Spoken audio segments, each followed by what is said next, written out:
In 1880, in the reign of Victoria of England, a number of events occurred which led to a man giving his name to the languages of the world. That man was Captain Boycott. The wild county of Mayo in the west of Ireland, a land capable of giving happiness, but producing only poverty and deep, festering hatreds.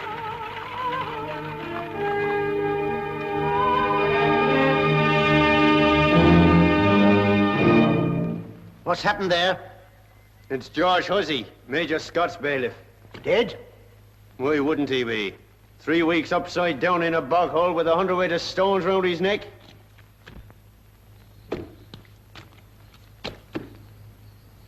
Don't look, Billy. It's not for you to see. I've seen men dead before. Why have they stopped? I don't know, Father. That's a terrible death to mete out to any living man.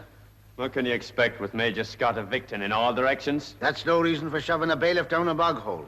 That'll settle enough. Settle the bailiff. How are things around Loch Mask, Sergeant? Quiet at present. We're sitting peacefully on top of a barrel of gunpowder waiting on events.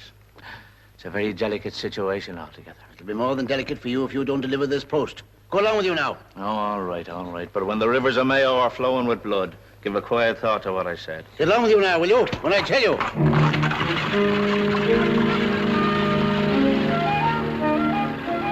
It's a queer, neglected spot, this land of Mayo, that's been left tagging behind in the footsteps of progress.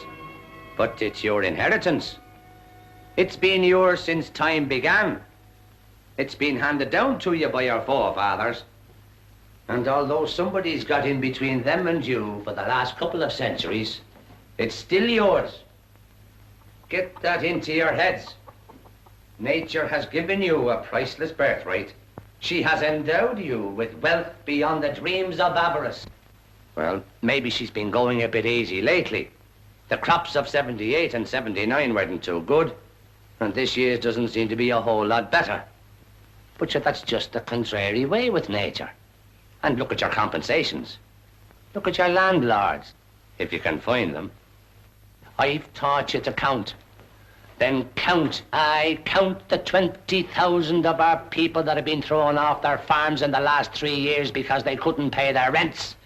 But can you count pain, hunger, suffering, wretchedness? No, you can't.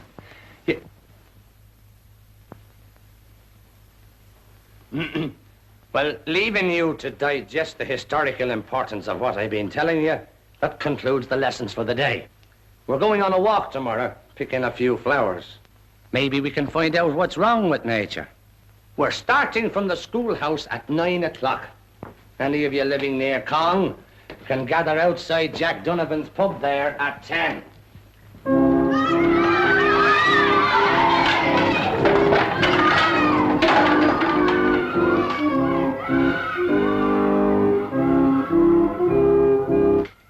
Good afternoon, Father.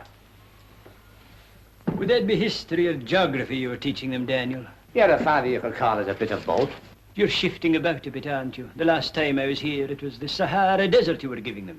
It was a wee bit dry for them, Father. I came home. And in the history, you'd only got up to Henry VIII. Oh, we skipped him, Father. That's not the class of a man you'd want to tell young children too much about. We had no books for some of the fellas came after him, so I thought I'd pass over a few years and bring the whole lot up to date. But modern history has its pitfalls. There's no man, Father, knows better where they are than myself. I can see that. Besides, did you ever hear me tell them anything that wasn't the truth? No, Daniel. But you might happen to have a way of presenting the truth which would leave it a bit lopsided. And we've enough trouble in this generation without stirring it up for the next. Did you hear that Captain Boycott was handing out eviction notices? I knew it had happened, Father. Watty Connell is out serving them now. Father, it's a long step from serving the notices to throwing people off their farms. It may come to that. I hope not. The thought of the violence it has led to in other parts is enough to put the heart across a peace-loving man like myself. I'm sure.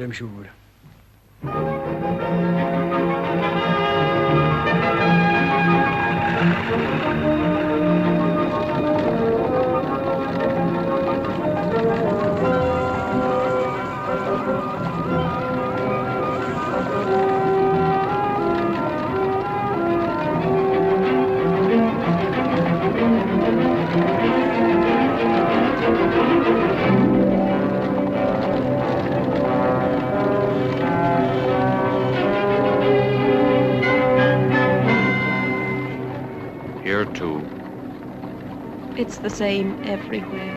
What are you going to do? Put it back.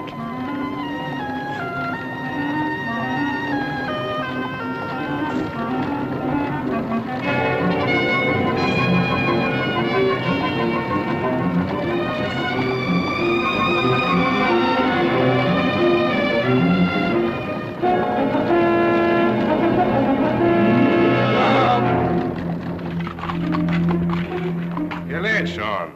Fine time for the post office to keep. Have half a mind to take my business elsewhere. Out of the way there, Davin. You have a sack of seed for me, Sean. You'll collect it in the proper place, the post office. I wanted to do a little winter sowing before the weather breaks, Sergeant. You wouldn't be holding up the crops, would you? Now, come on, Sean. I'll buy you a pint of the pattern later.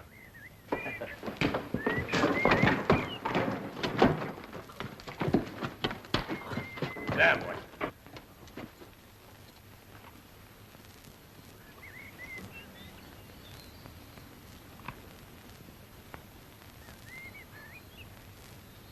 Here you are, Hugh, lad.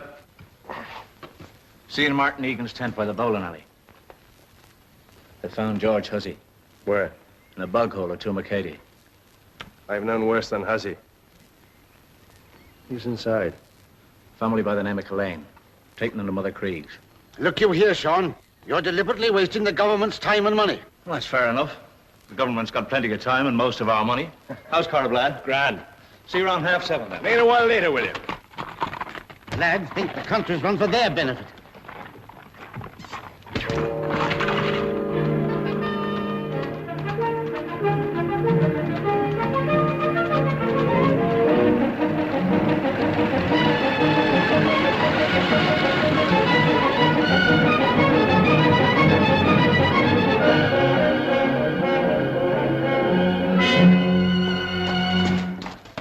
What are you doing here, Connell? Maybe I'm just taking the air. Well, couldn't you pollute it somewhere else? When that horse makes you cocky, Davin. Suppose you get down.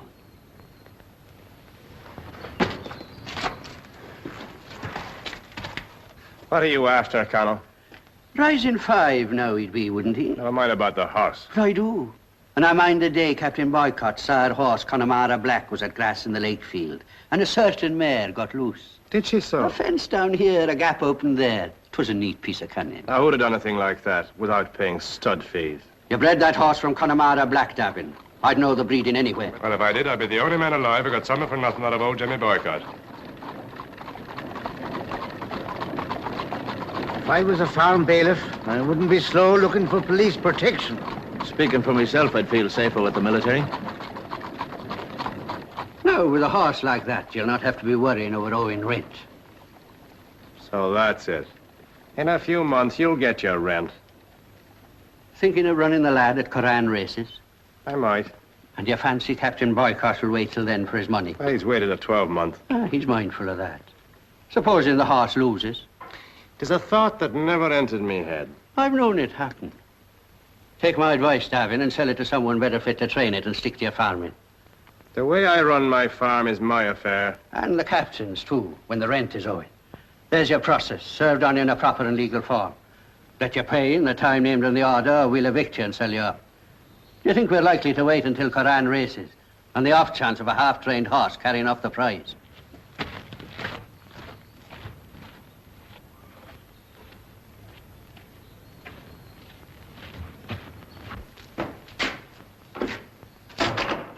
What did he want?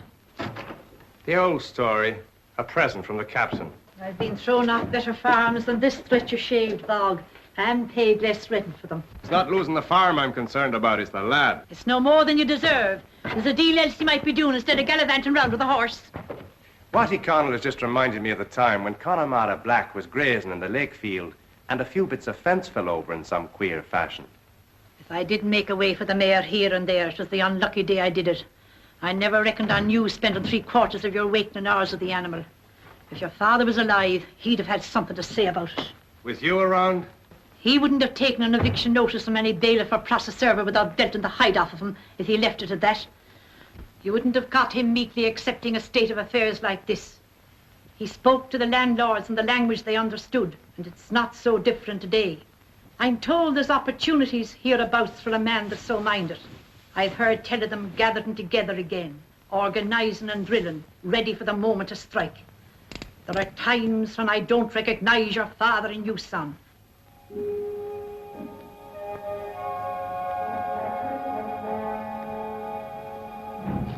Left, right, left, right, left, right, left, right. Halt! Left, turn! I'm late, Daniel. Couldn't be helped. Stand at ease. I had business with Connell. Boycott serving eviction notices. There's 4 here today, I've had them. Did the guns come? Guns? That is the entire consignment. I got a note. We can expect the rest later. Later? Later? It's our grandchildren that'll fight this rebellion. Ah, they'll come. Ah, John, Pat. A small muster here tonight. Seamus Moore and the whole clatter of them are up at the patron, singing and dancing and drinking themselves rotten. Well, can you blame them? Half a dozen guns among 40 men. What's the use of that? We'll get the arms, Michael. If you ask me, we'd be a sight better off talking over our troubles with the Land League. They haven't got guns, but they've got Mr. Parnell. When we get the guns, they'll listen to something a sight more powerful. We don't want to waste our guns on landlords and bailiffs. George Hussey was found strangled today. Where? Tormakady. Hussey has been asking for trouble for a long time now. Well, he got it. And as far as I'm concerned, the more that follow him, the better. But not by way of our guns. When we use them, we'll use them on soldiers. But before we do that, we'll need to have a bit more discipline ourselves. There's some of you here seem to mistake this army for a debating society. You're right, you. Get into line, you fellas. Party, son. Left, turn! Quick, march! Left, right, left. Pick them up, you!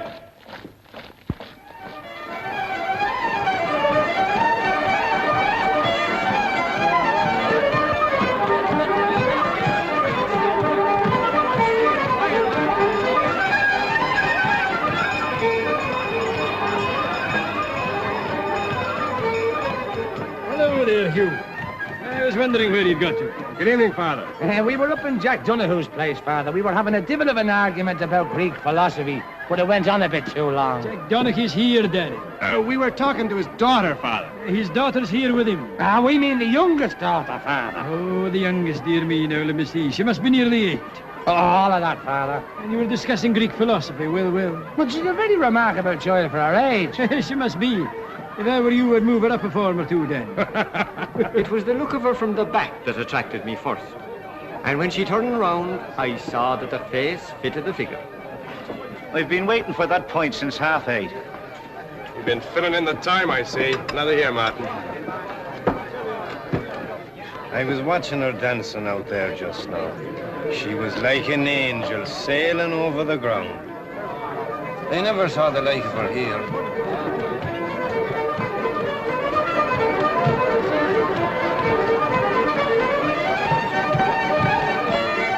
She's not from anywhere 20 miles around.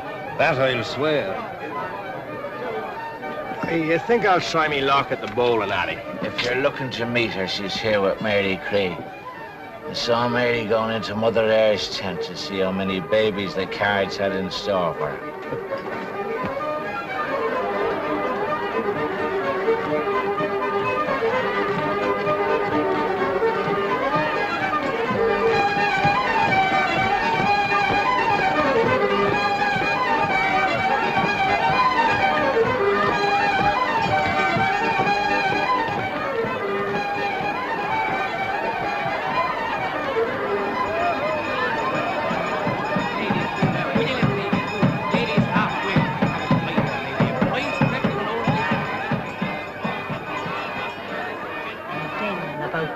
Months, I see a man entered in your life. I'm afraid I'm a bit on the early side, Mrs. Eyre. How are the rheumatics? Much better, thank you. Did you have to come here spoiling everything, Hugh? I'm afraid, Mary Craig, the spell is broken. That'll be threepence, please. You've got a nerve, Hugh. Just as I was getting her going nicely. If I'd come a moment later, she'd have given you 10 children. Think of the fate I've saved you from. Mary, me doty. Who's the beautiful red-headed girl you're here with today? I might have guessed there was something at the back of all this. Her name's Killane, that I know. What would her Christian name be? Anne. Anne. And Mary, me love, where's she from? Wexford, Hugh, me darling, and she's 21, 5'6" tall, takes a 4-inch shoe, and anything else you can ask her yourself now. Oh, and this is Hugh Devon. He's the reason why so many girls from here have emigrated to America. He's been asking about you, so I've given him full particulars. Come on, Con, let's try a look at the shies. She's a jewel of a girl. Well, that was a powerful class of an introduction, I must say.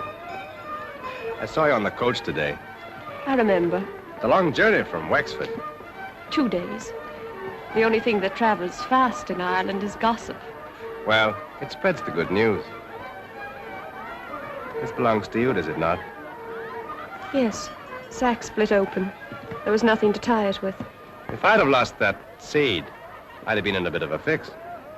Would you know? I would. Hey there, Devon.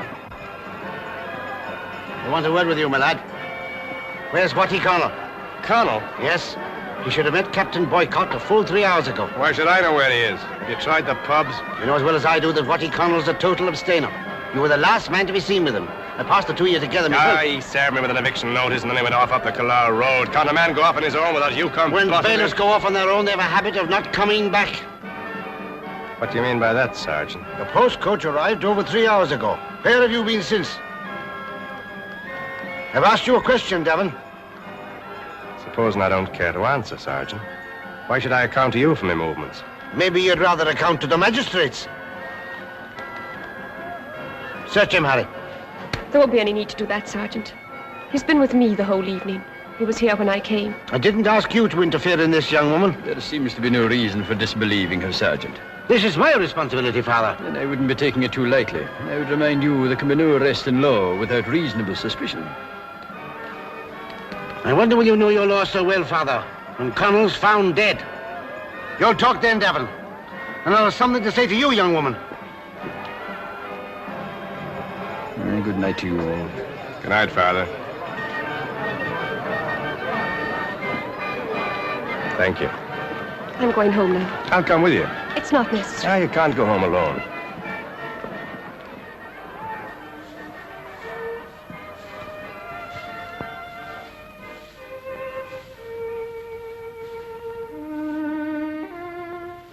So you knew I had a gun? I don't want to talk about it. Then what made you stop the sergeant?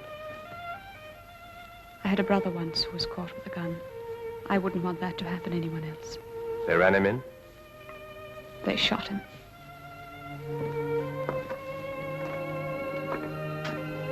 Good night. Do you think I killed Watty Connell? What difference does it make? If you didn't shoot him, you'll shoot someone else. Then they'll shoot you. And so it goes on. There's a deal to be said for killing rats like Connell, but murder in cold blood serves no one but the hangman. Then why carry a gun? Good night, Mr. Devon. Thank you for seeing me home. The thanks are on my side. Good night, Anne. I was walking down by the loch this morning. You know, way to the west of the river there. Well, there's a 5-acre field. Ah, there you are, Anne. We've been waiting for you. This is my daughter, Anne. Mr. Connell. I've been looking forward to meeting you, Miss Gillane. Your father's been telling me about you.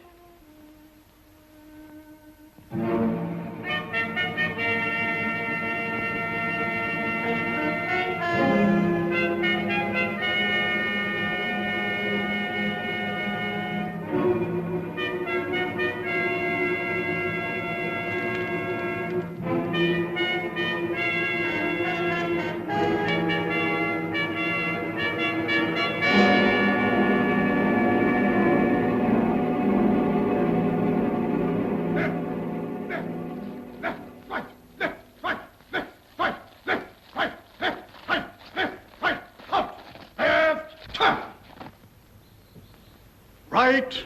This. Come along there, Mulligan. Don't you know your right from your left? That's better. Eyes front. Standard, east. There's been a great deal of slackness the last few days. I don't know if it's the warm weather, but I won't have it. O'Mara, you were 5 minutes late this morning. I shall fine you. Tuppence. If I pay you by the hour, I expect an hour's work, not 55 minutes. Milligan, you broke a ploughshare yesterday. I did, sir. I don't want any excuses. I shall recover it from your wages. The share was an old one, Captain, and it's all rock up on the North Hill. When I want your opinion, Duggan, I shall ask for it and not before. Is that understood? Kennedy, McGann, Boyle. I expect you to finish work on the 12-acre tonight. But, Captain, we only began noon yesterday. I know when you began. Every time I give an order here, I get an argument. Do some of you fellas a power of good to spend a few years in the army. Scully, I want the Prince saddled here at 11 o'clock. That doesn't mean 4:30. That's all. Attention! Dismiss.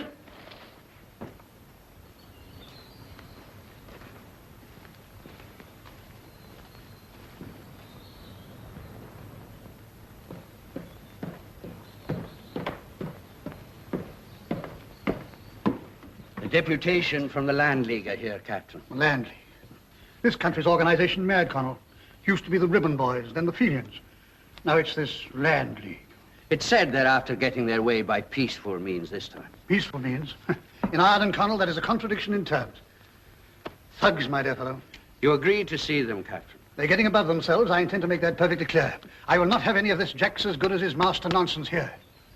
It could spread, you know. I suppose it could. Then it must be stamped out now. This politician fellow Parnell careering up and down the country is the cause of half the trouble. Landowner himself, too. Simply can't understand a man like that. Oh, sir. The men from the Land League is waiting to see you in the drawing room. Who told you to show them in there? Well, sir, they was looking so important. You see what I mean, Colonel? It's spreading to the servants already. Bring them here to the proper place, the rent office. Did you hear that? Important. And I pride myself on being an open-minded man. I've listened very patiently to your arguments. Very patiently indeed. But one thing I will not tolerate is dictation. We're not dictating to you, Captain. You're demanding a reduction of rents. We're asking for a reduction. I'm not going to bandy words with you, Egan. You come in here, the lot of you, without the slightest show of respect. You trample into my drawing room. We didn't ask to be brought into your drawing room, sir. Our boots are clean, and we put on our Sunday suits, Captain. I didn't. There you are, you see. They've no respect. I've no suit. Am I responsible for that? There's a bad spirit about these days which I don't intend to encourage. I absolutely refuse to reduce rents by a single penny. We're not asking for a penny reduction, Captain. We're asking for 30%. There's not an acre of land for 20 miles round worth more. The land is as good as the farmer who farms it. No better, no worse. The trouble is you expect to be spoon-fed. If some of you men would work harder during the good years, you'd have something to put by for the lean. In the good years, you put the rents up. The rents were too low. Now they're too high. Now, look here, Egan.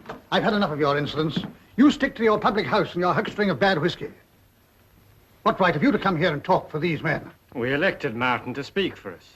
There's no use carrying this any further. The captain knows that no man today can afford the rents he's asking. And I think we've made it clear that we don't intend to pay them. We'll let it rest there a while, so. You may, Egan. I won't. We know, Captain, it's open to you to throw men off their farms. It always is. But before you do that, you might be advised to study the lie of things around Galway. Or Tourmakeady, for that matter. Come on, man, let's go.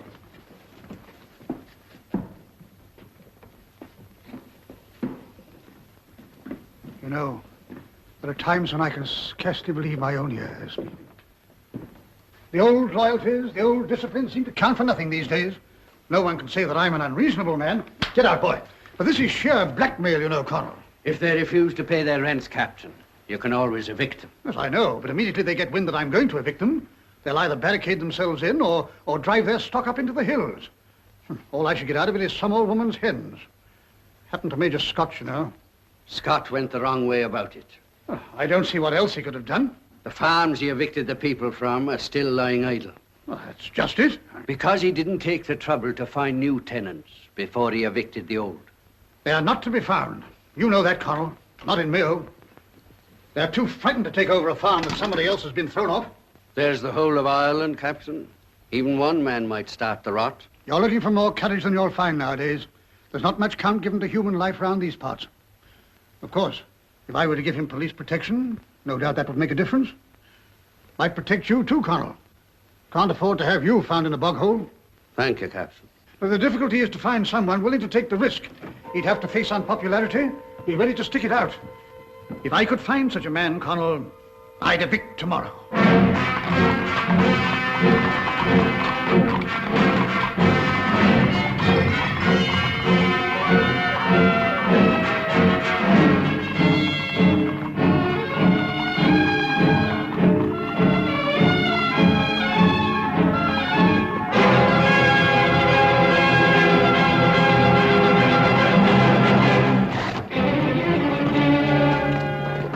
On his way here to evict. I spotted him on the Con Road. A dirty scoundrel. Get the bonfires ready at the back of Egan's and wait there. They might strike in any direction. Right. Get along to the mountain, Jim, in case they strike north. You better be getting home yourself, Hugh, in case they strike west. Time enough for that. Warn Daniel and Stephen to take the rise of the crossroads facing east.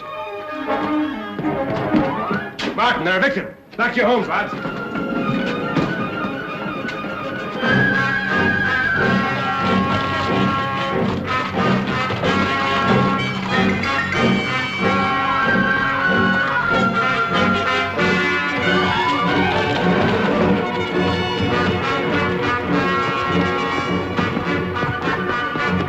And in the morning, when the Irish and the English had put 12 planks across the broken bridge at Limerick, and closing the school for the day, run home to your mothers out the hammers of hell and tell them that the sheriff is evicting. Joe, tell your granny to hide the truck in the usual place, behind the cowshed. Julie, lock the schoolhouse door behind me and bring me the key at the back of Egan's.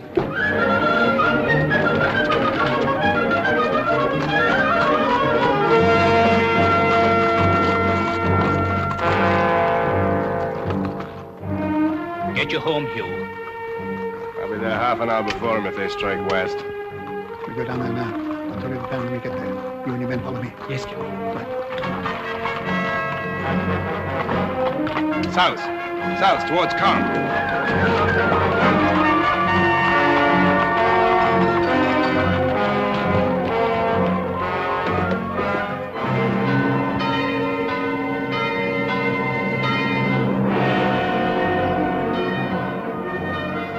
Spread the fires!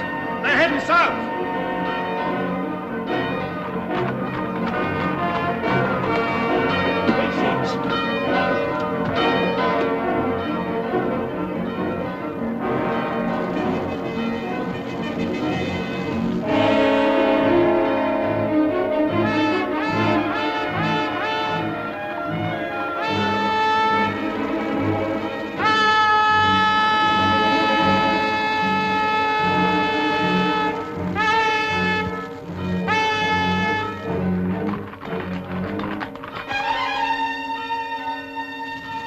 Look, they've seen it!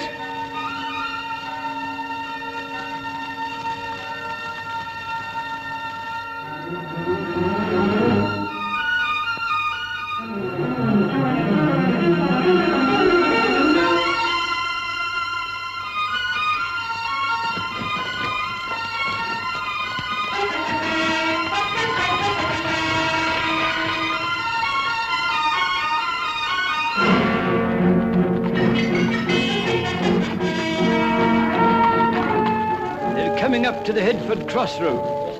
Well, we've given them enough warning. They've stopped. They must take the Cong Road if they're striking south. Cut down here by the northwest, by the Killar Road. Is that the plan, Captain? That's right. Then cut across the field by the Ballymore dip. The car can come round by the road. Very good, sir.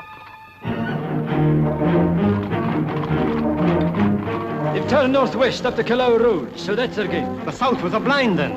They're making in your direction, Hugh. Spread the fires north. Leave that to us. Get you home, Hugh. I'll be there before them. Jimmy, Colin, spread the fires. They've turned about. Look, it's north towards Ballon Road they're going now.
saw the signal on the mount. Thomas driving the cat into the hills. We got 2 minutes, no more. We better get the lad away. Ride into Ballinrobe. Where did you get that song? Never mind that. Away with you now, Mother. You get the cart away. I'll hold him off at the gate.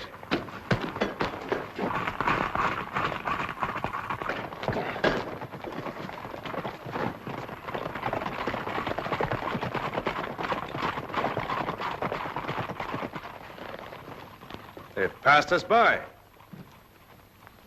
That's queer. We got the notice, and we owe 3 gales of rent. What are they after, I wonder? And the best farm in the district. And the finest horse that's been bred in Mayo in a lifetime. Do they want to put us to shame before the whole population? Useful horse young Gavin's got. Very. He's entered it for the cup at Coran races. The devil he has. Is that the animal he bred from the black? It is. He's a bad hat, Connell. Always said so. Got ideas beyond his station. I should have evicted him. Great mistake. I offered his farm to the Killanes, but the girl didn't seem to fancy it for some reason. Must be mad. It's a 10 times better farm than Michael Fagan's.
Mr. Boycott, sir, please, heaven, will you listen to me? We've little enough in the world. Must you take that from us? Ah, Mr. Boycott, sir, will you not hear me? Give us time and we'll pay you. Have you no pity in your heart? We've nowhere to go, Mr. Boycott. You dirty old cutthroat, you may the curse of blood be upon you.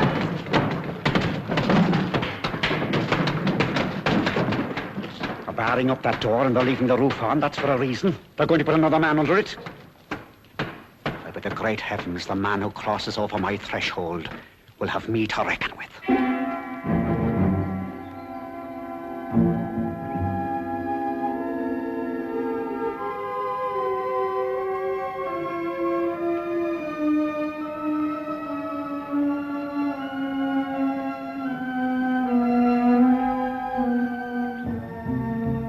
The police will stay as long as they're needed. You promised that. The captain has given you his word. You'll be perfectly safe. Go on, Father.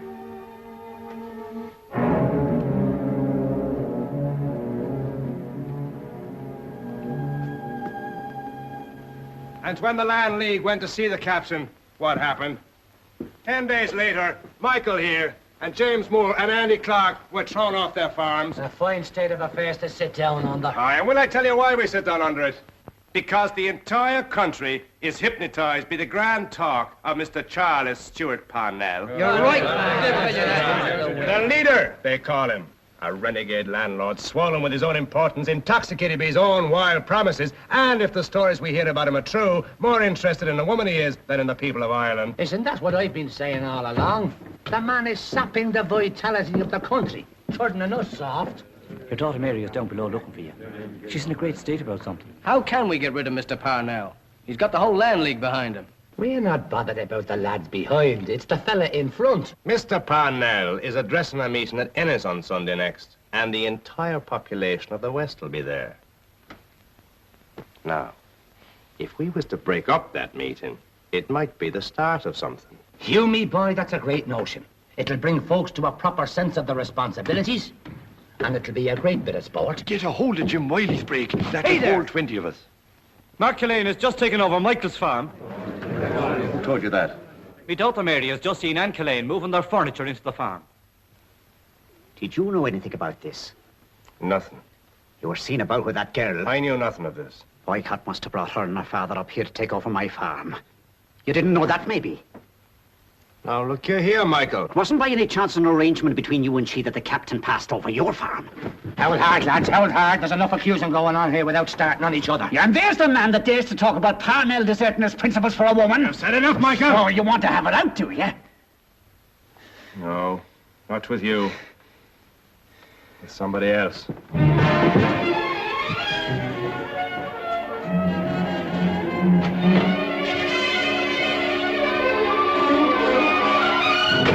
Is your father about? What are you doing here?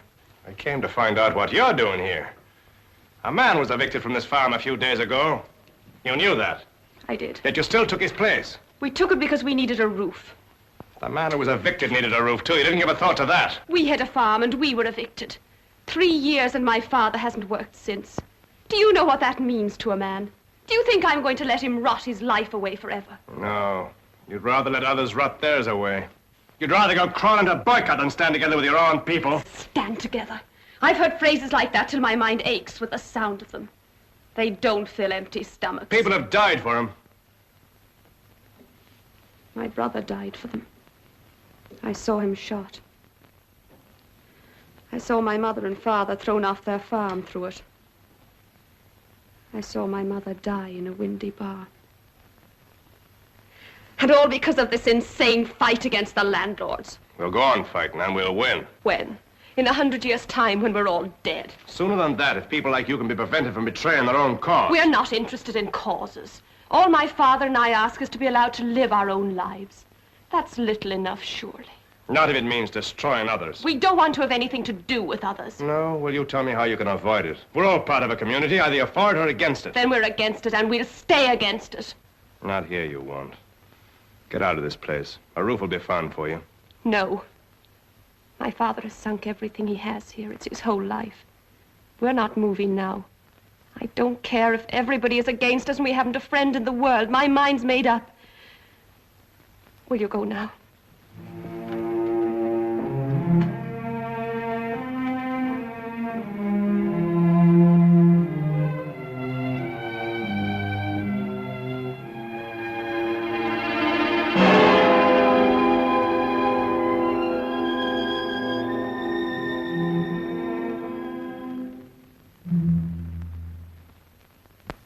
I well know the misery and distress which these evictions have caused.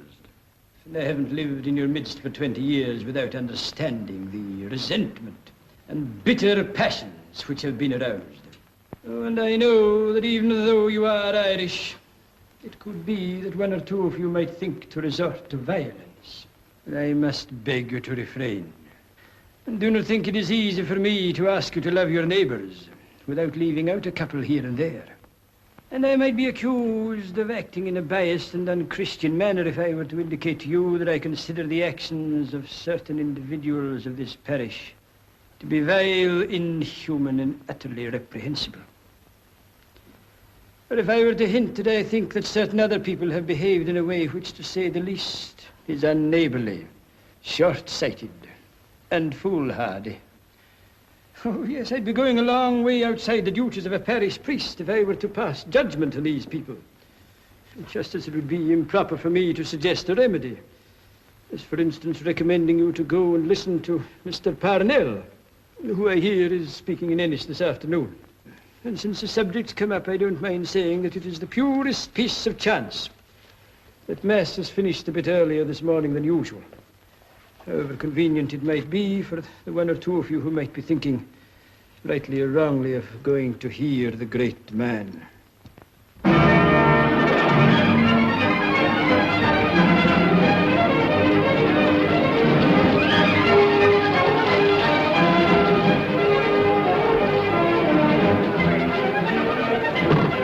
The great man. Did you hear that now? Well, we'll give the great man a right fitting reception. Have you got the artillery, Bob? We have. Is that all? It is not. Jim's got a couple of pounds, and Joe's got a dozen rotten eggs. That's more like it. Where's Hugh? Hey, Hugh!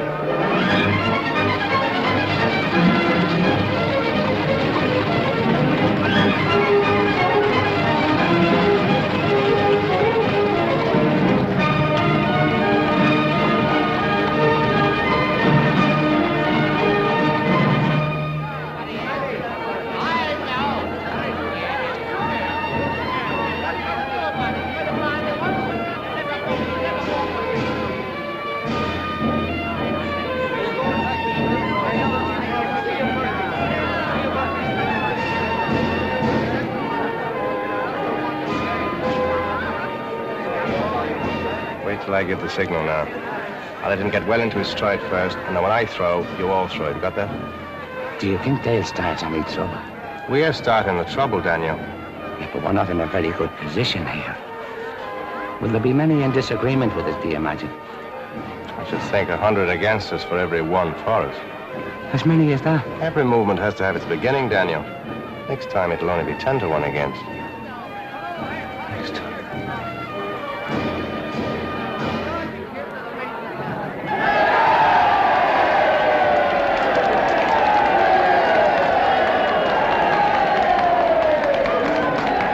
Daniel O'Connell dedicated himself to the cause, so I have pledged myself to the same cause. The cause of Irish liberty. As he waged war, so we will wage war, but it will be war of a different sort. The success or failure of the Land Bill next session will be the measure of your activity this coming winter. Your determination not to pay unjust rents. Your determination to keep a firm grip on your homesteads. Your determination never to bid for farms from which others have been evicted. Now, what are you to do to a tenant who does bid for a farm from which his neighbor has been evicted? Kill him! Shoot him!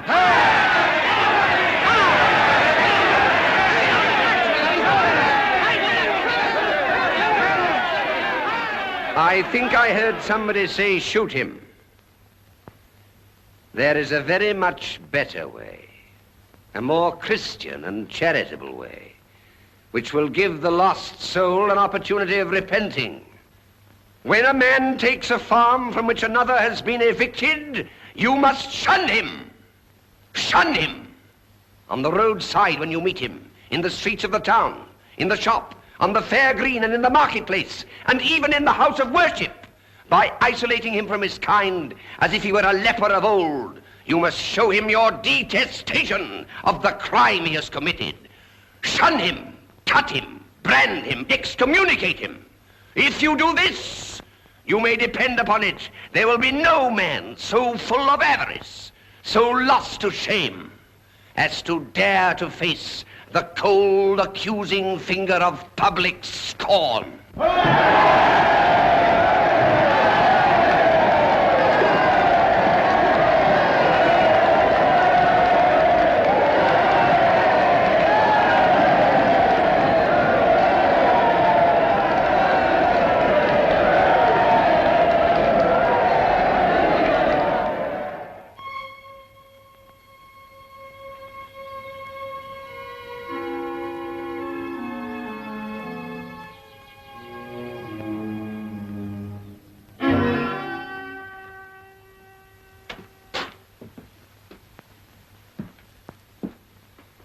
Martin about, Josie? He's gone down to the chapel to see his reverence.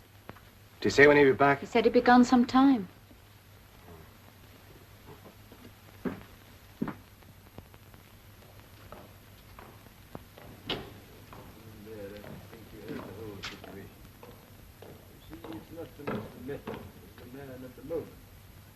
I have never seen anyone command such attention as Mr. Parnell did yesterday.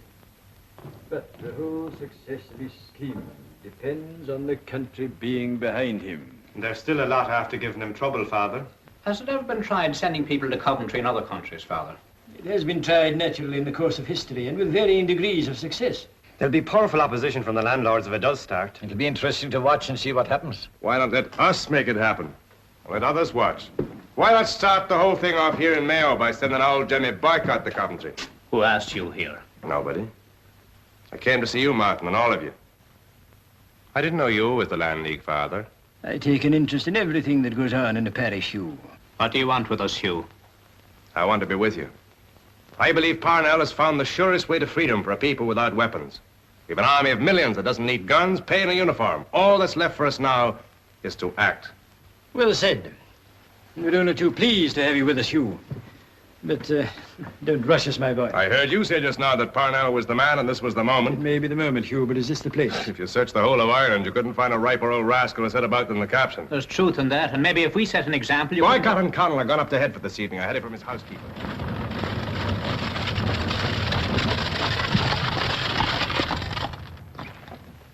Duggan? Murphy, Mullins. Where are they? They knew I'd be back to dinner. What does Duggan mean by leaving that turf lying about? I'll put him on carting manure tomorrow. Find out where this come on and report to me, Connell. Hi there. Duggan, where are you? Mrs. McHugh, come here at once. Mrs. McHugh, Bridget, Marie, Nola.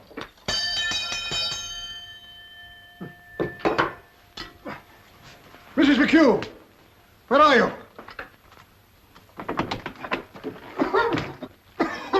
Good heavens.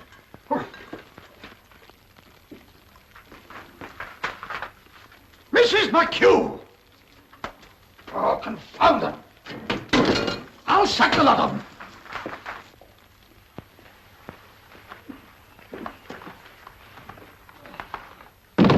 Mrs. Mc...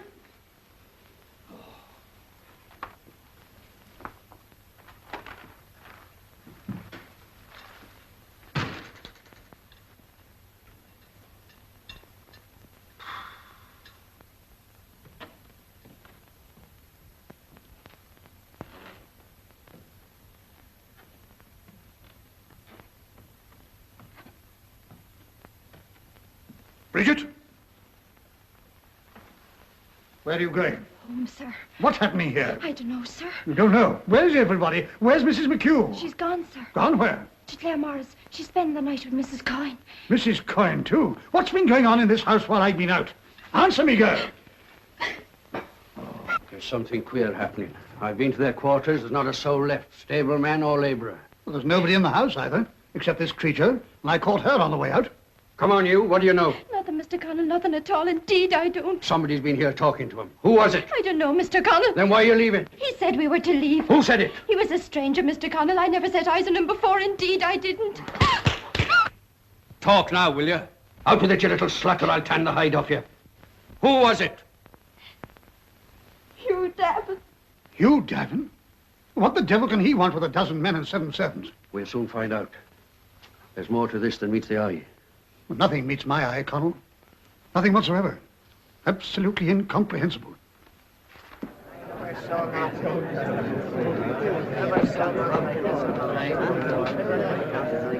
Make way there.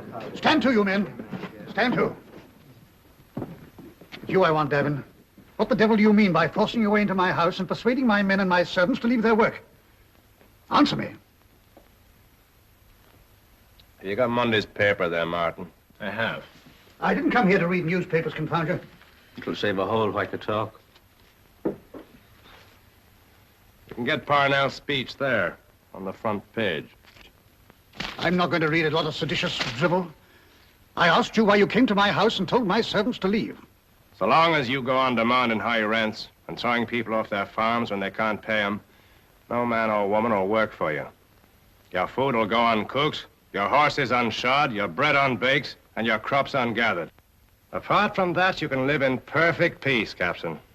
For no man will have anything to do with you till you come to your senses. You have the temerity to stand there and threaten me with some criminal charade? Not criminal, Captain. There's no law against withdrawing labor. How dare you address me in terms like that? In decent conditions, I'd have you horsewhipped. We've moved on a bit since those days, Captain. Are you not maybe forgetting that you have a farm? I'd walk warily cocky if I was you. I know you could evict me, Connell. I expect that. You'll get a great deal more than you expect, you peasant upstart, and whoever's with you in this. I've close on 300 pounds worth of crops standing today, and I'll save every sheaf of them, in spite of you and 1,000 Parnells. I'll have every landlord in Ireland behind me in this, and I'll break every man jack of you. Poor old Jimmy Boycott. You're in a queer fix, all right.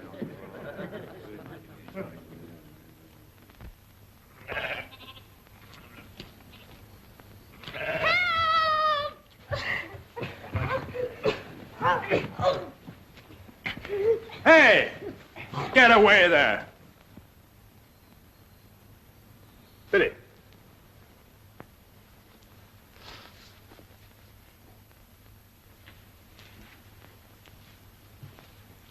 Go to sleep. There's a good lad.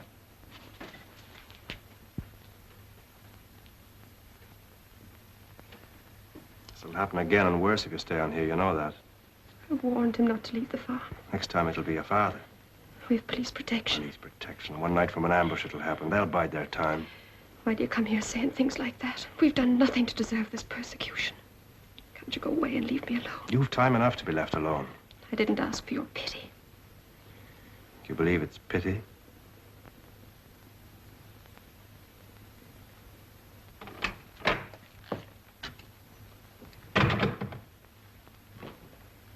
What are you doing here?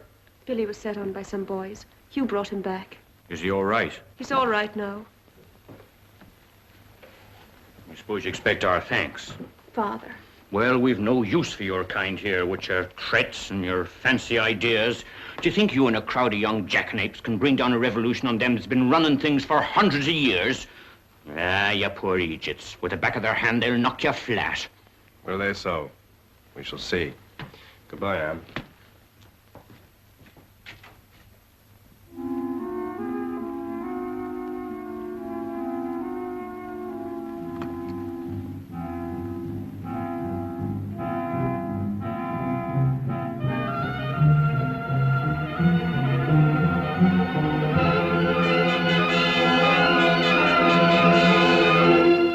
Extraordinary letter here, Humphrey. Fella called Boycott out in the west of Ireland. Can't get his harvest in. Never can there. It's always raining. Seems his labourers have left him in a body. Why? I can't quite make it out. But he must be right, otherwise the Times wouldn't print it. The difference between Robinson Crusoe and Captain Boycott? I don't know, Sam. Well, Robinson Crusoe had a man Friday. Captain Boycott can't get a man any day of the week.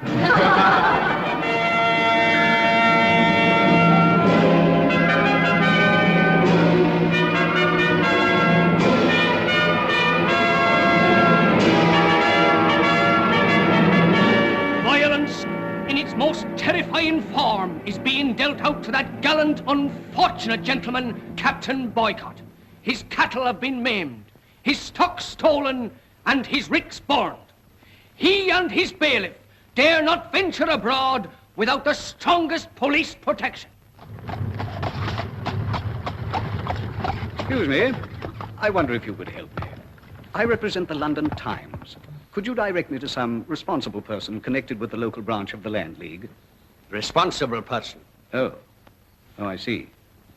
Well, perhaps I should have said one of the organizers. I fancy you wouldn't go far wrong if you went to the chapel. Oh, there's Martin Egan, the fellow that keeps the pub over there. How very convenient. Thank you.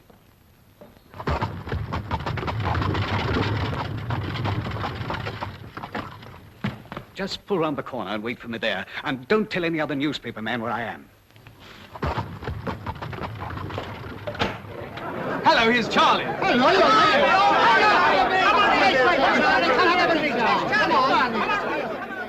40,000 troops are expected to descend on Lochmask House today to protect the 50 volunteers who are coming to collect Captain Boycott's crops. Stop. The tension is terrific. Stop. Can the captain stay the course? Question. Your correspondent managed to break through the cordon guarding the house and interviewed Captain Boycott with Farm Bailiff Connell, his only remaining companion. Both had been drinking heavily. What was that? What?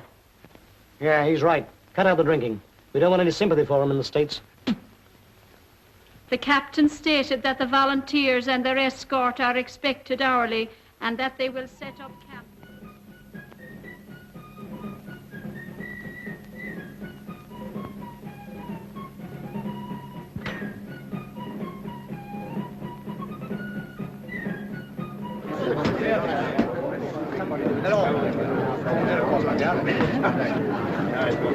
Hush, listen.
Puncheston but had to scratch him. He came home in a canter at Galway and won the next week at Mullingar. I'm riding his son, the Red Prince, at Curran. He's a great horse, too. Shall we be here to see you win? Hang it, I hope not. The meeting's not till the end of the month. Huh? Oh. After being cut off from the world for all these weeks, it must be dashed exciting meeting someone to have a chinwag with. Huh?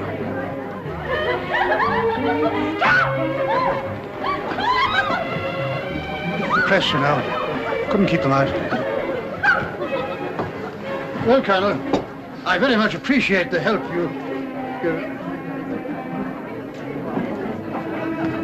Who's that? The Times. As I was saying, Colonel, I appreciate the help you've given me in arranging this reception. I couldn't have managed it otherwise. It's been quite absurd here lately. No, I had to go 20 miles to get a haircut. We'll soon put that right. I'm sure you will, Colonel. Well, fill up the glasses, Colonel. I want to offer a toast. Attention, everybody.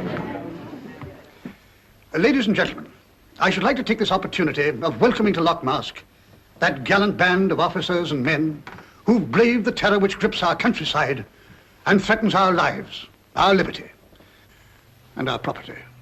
I am confident now that in a very short while we shall teach these ruffians a lesson they richly deserve.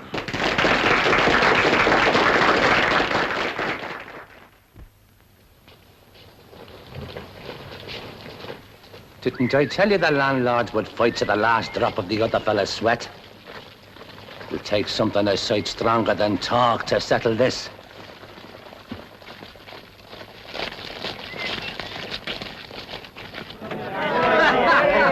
Just in time, Danny. This one is on the house. A drink is welcome after what I've just seen. What's that? Maybe I'd offend you pious landleaguers if I told you. I saw the lie between Parnell's teeth. I saw Boycott's men going home after a good day's work in the fields. Let no man deny what that means. It means defeat. It means that Boycott's crops will be gathered, that the evictions will go on, that we are all men doomed to the beggary of the roads and the bogs. That's what I care for Parnell and his peaceful landleaguers. This job needs guts. It needs guns. It needs the marshalling of men in arms. It needs blood. Their blood and our blood intermingled in a stream for liberty.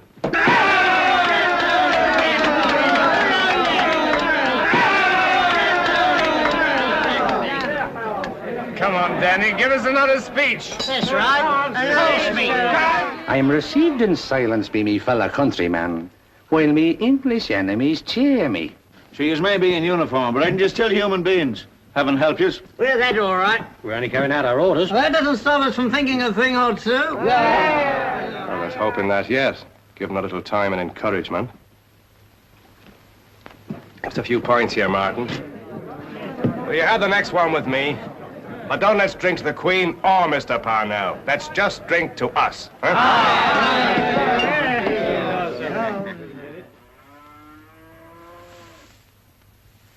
Well, there are not 50 men down there.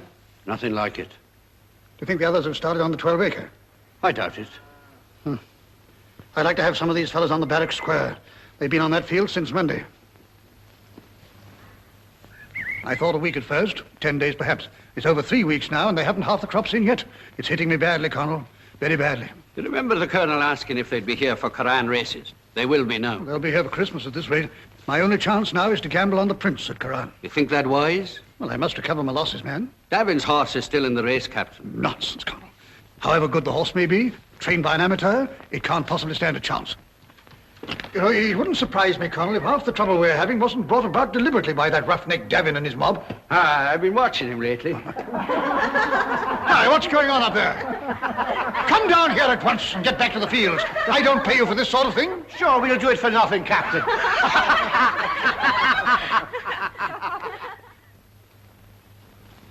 That's Joe Brannigan's trap. Were you expecting him, Captain? No. I had a letter from him this morning saying he was giving the Prince a trial on Thursday.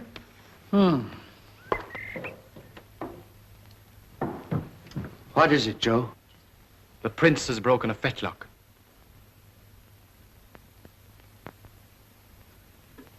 Oh, this is the devil of a blow, Colonel. I'd relied on the Prince. I was going to back myself to win 5,000 at Curran. Would just about have pulled me out of this mess. You realize what this means, don't you? I shall have to get out of here. Sell up. No alternative.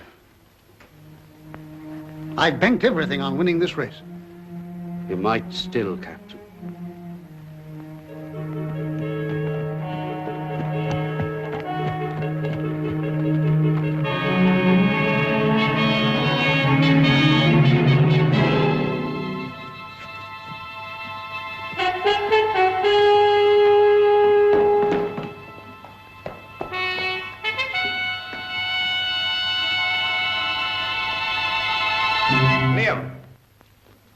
Take the lad up to the long meadow.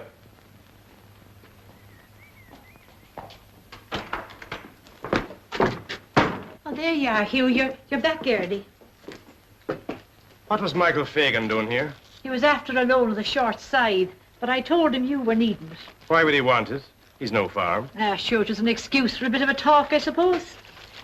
You're lying, Mother. Me, son?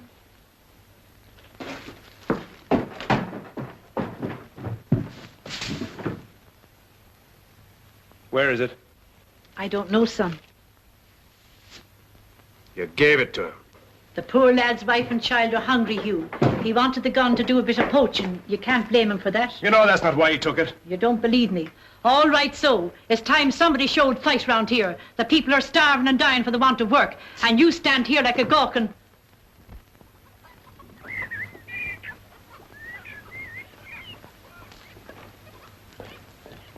Anne! Anne, where's your father? In the field. Is anything wrong? Well, the man with a gun looking for him won't have to shoot twice. Which field? But over there, the two policemen guarding him. There can't be any danger. Up with you there! Where's Kathleen? Where is he? I'm asking you. He was here in this field not 5 minutes ago. Father, where are you? Father! Kathleen! Hey, Kathleen! He's gone to the South Meadow, maybe. The South Meadow.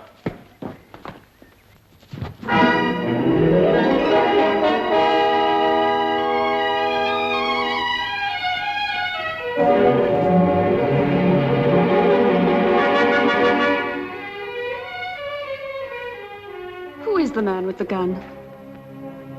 Would you make an informer of me?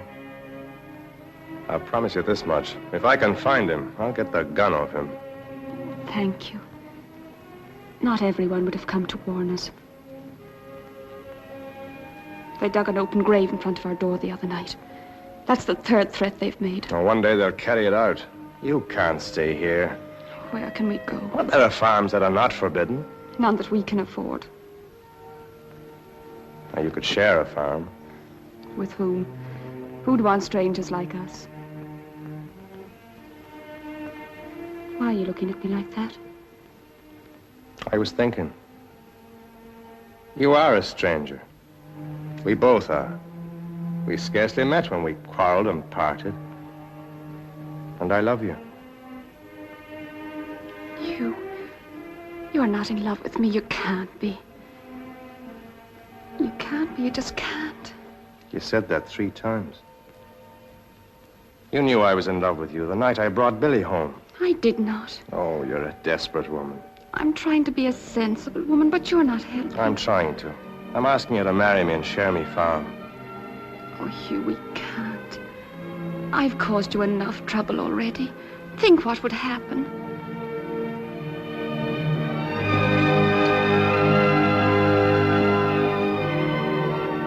Oh, Hugh, I'm afraid.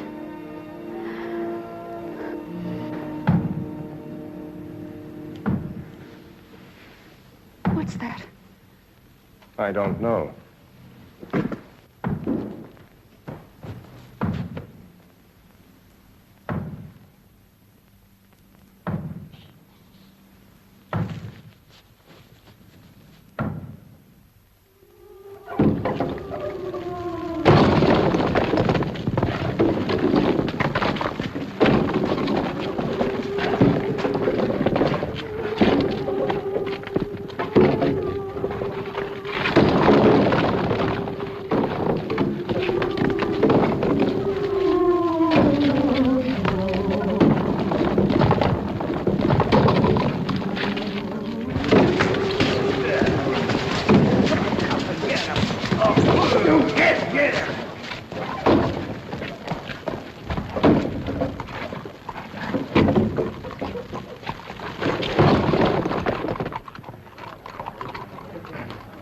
Now, gentlemen, here's what you've all been waiting for.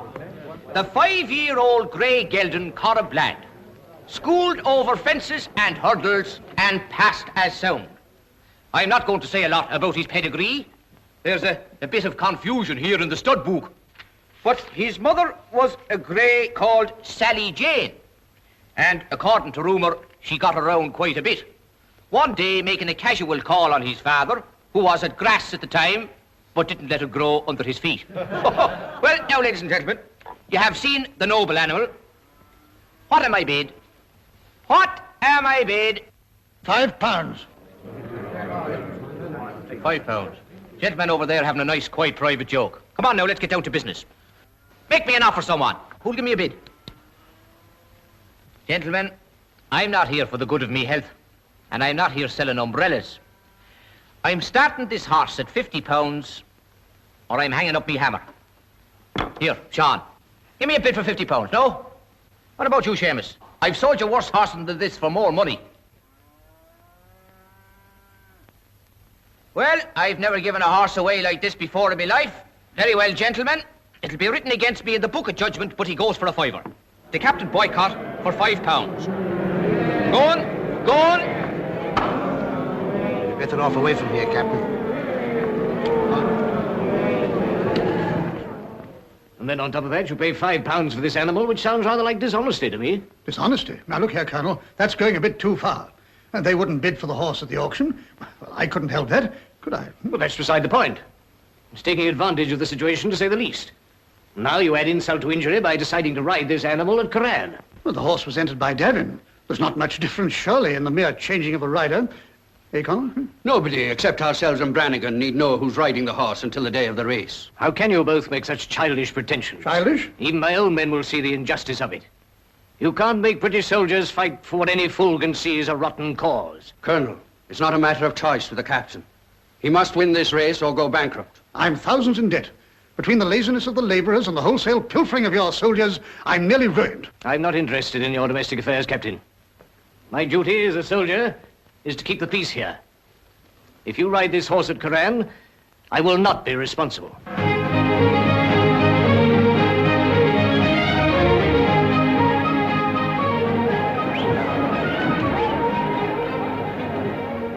I thought when he bought that horse that there was a purpose in it. I never dreamt he'd run it at Curran. They took care to conceal the fact. You'll notice the race cards were printed in Dublin. And they went on sale till this morning. Well, they may have thought that if it was known the captain was going to ride the lad, somebody would organise a little opposition.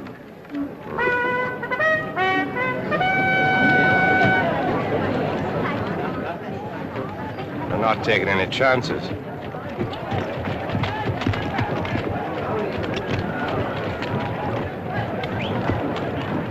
Well, that's a rare old bit of deliberate insult. He throws Davin off his farm, he buys his horse, then dares to run it in front of us. If ever a man spat in the face of trouble, he's doing it. Aye, and he's protecting himself against it. 2 to 1 Fancy Free. 6 to 1 Bantry Bay. You know, there's something wrong here, Jim. 4 races and we haven't taken £5 yet. We can make more money, honestly. They're saving up for the chase, maybe. That's likely. What'll they give us on the Mayo Chase? 6 to 1 Bantry Bay. 4 to 1 Corab lad. We're offering 4 to 1 the captain's horse. Do you think I ought to let a domestic affair interfere with me instincts as a racing man? That'd be very foolish, wouldn't it? You would be. See what you mean.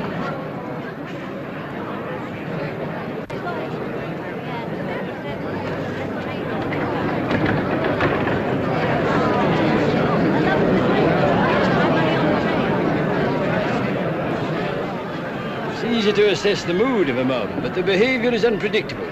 Anything may happen, no nothing. Well, if it does, there's little we can do about it, and not a lot I'd want to.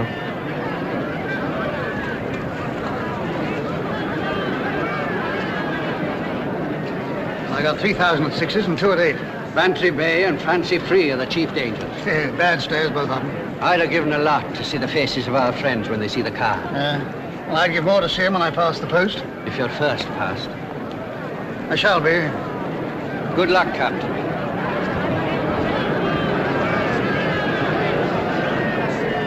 The inspector's very anxious, sir. The crowd seem to be taking things badly. He hardly expected them to leap for joy, did he? I shan't move unless I'm absolutely forced to.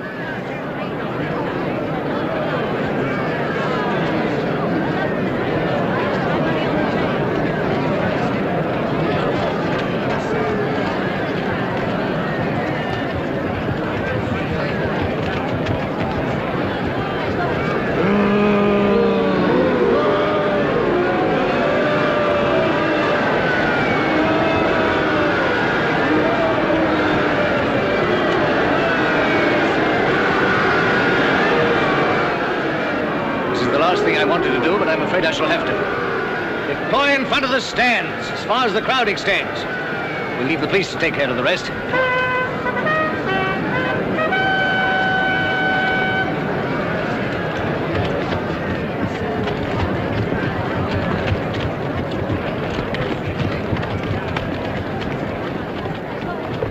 I thought that would happen.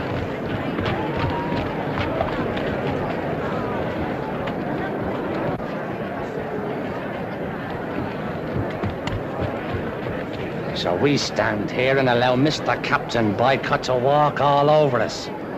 Just getting up on our elbows to doff our hats to him while he sticks his foot in our faces. And just call yourselves Mayo, man. Lining up now. It'd be a great day for the crowd if Boycott fell. I came in last. Neither is likely. Get into line now. Make up there. No.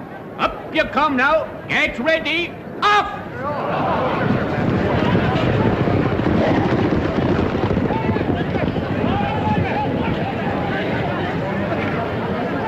What's happening, Danny? He's not there. He's still well behind. This may work out all right. He's playing a waiting game, maybe. Doesn't look like it to me.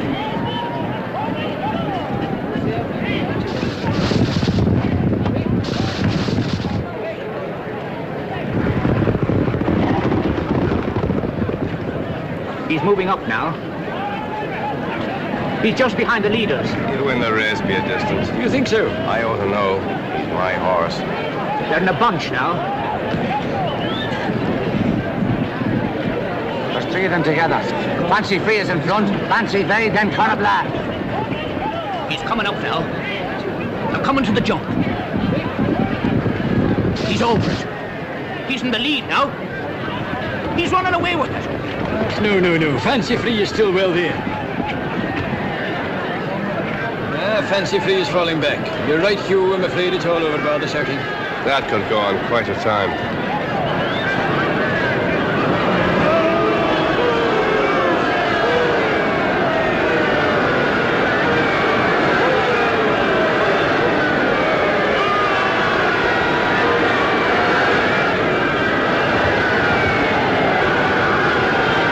He's 6 lengths ahead with 2 furlongs to go.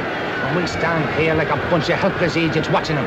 Are we going to allow this thing to happen to us? Are we mice or men? Not him, lads, for the honour of Mayo!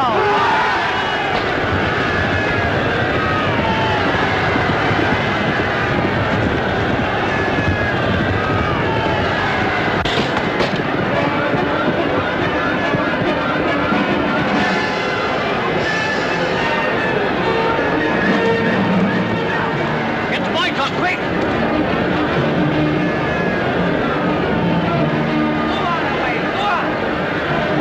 What's stopping you? Away!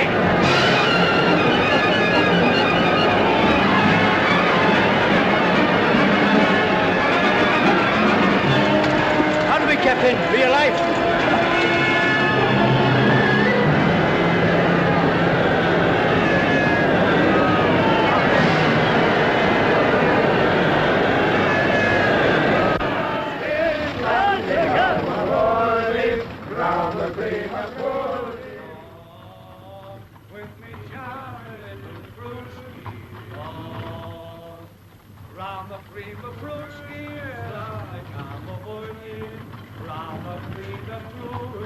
Kathleen!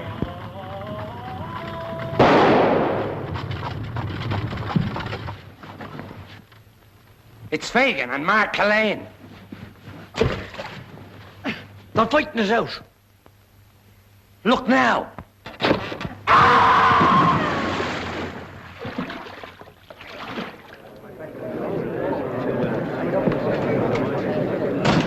A drink, Josie, for the love of heaven.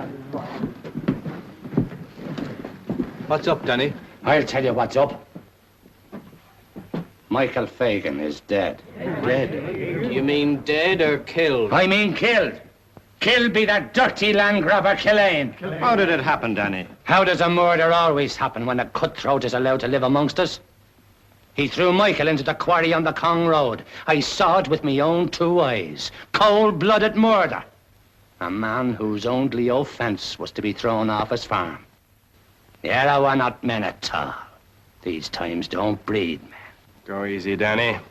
Don't you think you've stirred up enough trouble for one day? What are you after now? I'm after justice. And who's going to pronounce it, you? Why not? Without hearing the evidence? Now, listen, Danny.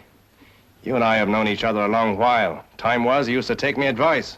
That time passed when you deserted us and took to your fancy land leave. Well, there's nothing fancy about this, Danny. Listen, I want to tell you a thing or two. I had a gun. Michael took it from me home to shoot Killeen. Until we know what happened that day, leave things be. Just a minute, boys, just a minute. Let's not be over hasty if that's the truth. That dirty land grabber killed our Michael, that's the truth. There's no getting round that. And there's no bringing him back.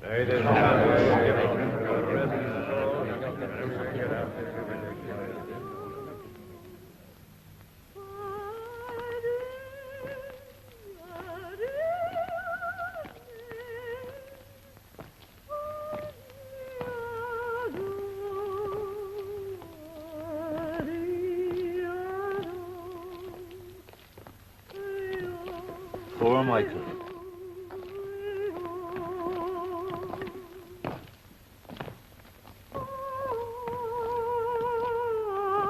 Aye, let us look well at him, but just not lift a finger. Let us have wisdom and discretion. When a good friend is murdered by a man who stole his farm. Now, Danny. Don't be rising tempers like a good man. If it's the truth you're saying, let the police take care of it. The police? Did you see the way they acted on the course today? They'll be on Killeen's side. They'll make a hero out of him, and we'll just stand around and watch. We didn't stand around this afternoon. No! Danny's right. There's murder been done. One of us has been killed. Are we gonna let that happen and no answer? No! But give me the answer. What are we going to do? Kill him! All right. Kill him. On to Callao. No killing here tonight, Daniel, till you've learned the truth of this. Are we going to listen to Mr. Traitor Davin? No! We've been betrayed by you once too often, me bucko. Hadn't you better stop here, Daniel, till you calm down? And who's going to stop us here? I am. You'll not leave this place till you come to your senses. Oh!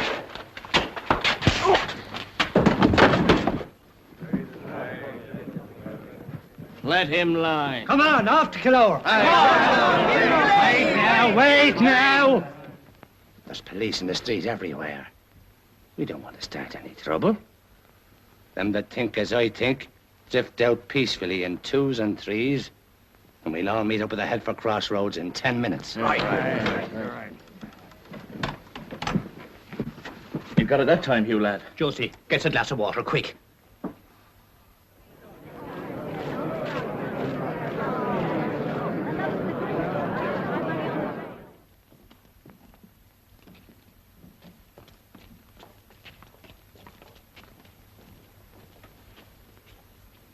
You know which road they took? I hear the Headford Crossroads dropped. They'll be meeting there. Give me a hand. So I get to Killeen. Anne, she won't be safe either. I must get there first. I'll take the cut to Killare by Lochmask House. Go easy, Hugh. After what happened today, the police will be all round Lochmask. They'll be waiting an attempt on Boycott's life. I'll take care. It's the shortest way. Good luck, Hugh. Thanks.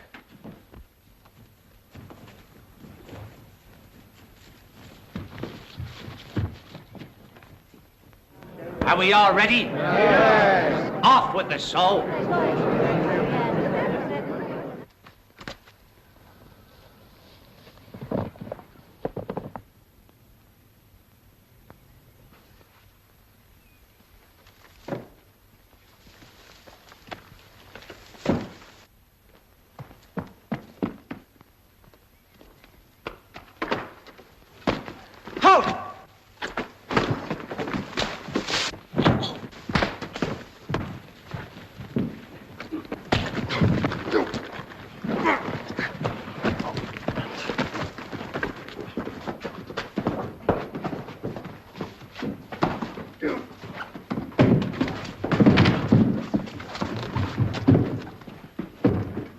thoughtless man. There's a mob on his way to lynch Mark Kathleen. I might have got him away if these blundering Aegis hadn't interfered. What kind of story is this? What were you doing in these grounds? Who's lynching Kathleen? You ask that after what happened at the race course today. If Davin here is speaking the truth, Colonel, we must send some men to protect Kathleen. I don't want I dare not give such an order. My men are in a state of revolt due to your criminal stupidity. If Kathleen is killed, you'll be answerable. Because he murdered Fagan? We're not responsible for local feuds, Davin. There's only one feud in these parts, and you started it. For years I've watched you twisting this poor Aegis around your finger. Well, now you're making a murderer of him. I hope you're well satisfied. If there's a chance of your getting the Kathleens away, Davin, your horse is in the stable. Dismiss you, men.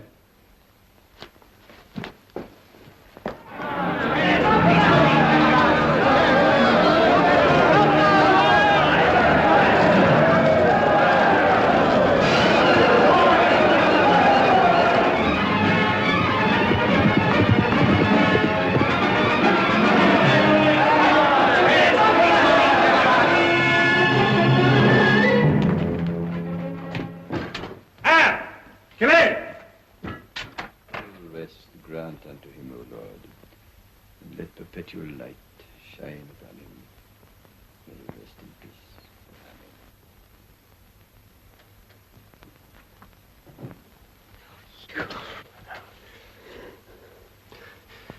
You and Billy must leave this place at once. There's a mob on the road seeking vengeance for Michael's death. It's too late for that, Hugh. Not for them. You saw them on the race course. They're 10 times worse now, Father. It's not enough that Mark Kathleen is dead. They're after blood, and they'll care little whose blood it is.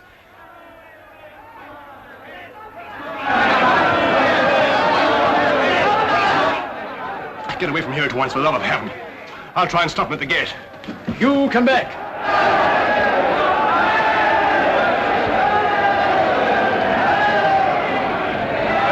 Now and listen. Mark Kathleen is dead. Dead be a bullet from Michael Fagan's gun. Out of our way, Davin! Hang him from that tree! Stay down!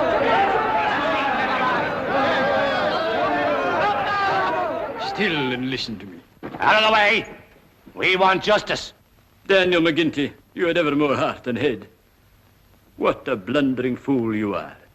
This moment of your madness is our moment of victory. Look, my people, look yonder towards Nelty Hill. The army is leaving, your enemies are in retreat, and with them goes the rack renter into exile. You have broken and defeated him, not as I warned you by violence, but by a greater, more Christian and more powerful means. Here on the shores of Loch Mask, you have forged a weapon which will strike terror into the heart of any man that levies an unjust rent. In this little parish, you have set an example which will go down in human history and will be studied and followed wherever people are oppressed. So go to your homes now and leave violence be. And in the future, if any man offends against the community, you can ostracize him. You can isolate him. You can boycott him.